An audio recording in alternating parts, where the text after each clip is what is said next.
Right now, you are losing money and you don't even realize who's behind it. What if I told you the institution that is supposed to protect your economy is actually working against it?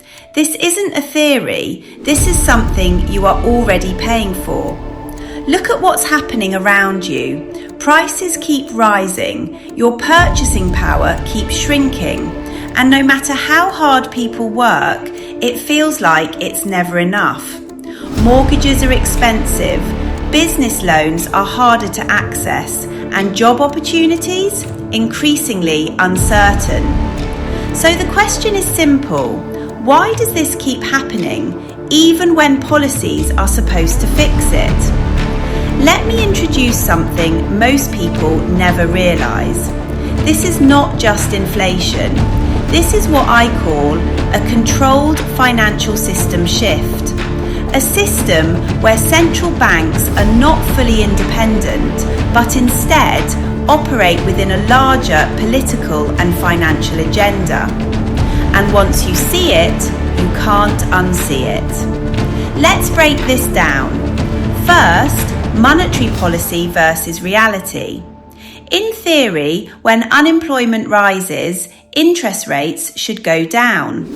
Second, rising unemployment. Recent data shows unemployment increasing. More people are losing jobs, more pressure is building in the economy. Third, oil and global pressure. Now add another layer. If oil prices rise above $100 per barrel, global demand for US dollars increases significantly.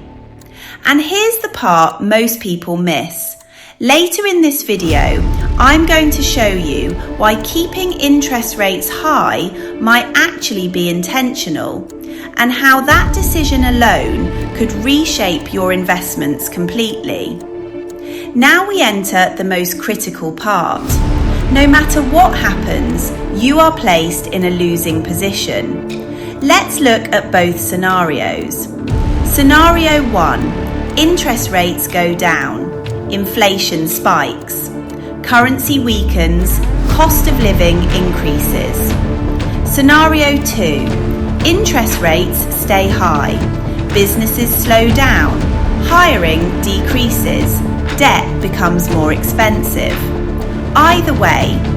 So what can you actually do? Step 1. Control your exposure to debt.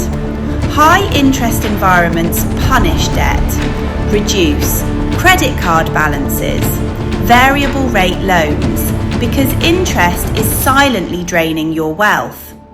Step 2. Reevaluate currency risk. If global demand for US dollars increases, then holding only local currency becomes risky. You need to think diversification, currency exposure, liquidity positioning. Step 3. Understand asset behaviour. Not all assets perform the same. For example, gold may not always rise in the short term. High interest rates make yield-bearing assets more attractive. This is where most investors make mistakes. Let's ground this with reality.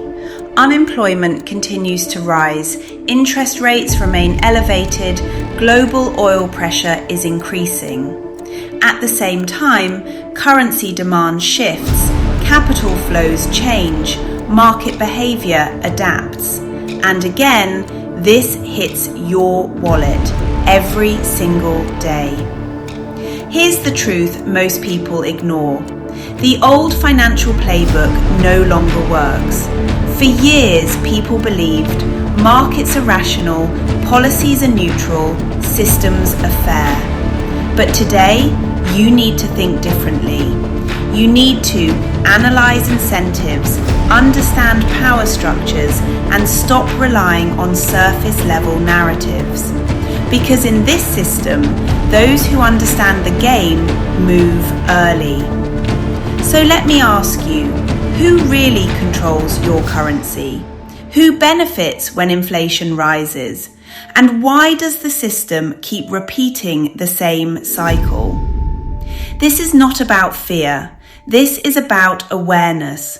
Because once you understand how this works, you stop reacting and start positioning. If you want to stay ahead of these shifts, make sure you subscribe, because by the time the news confirms it, the opportunity is already gone.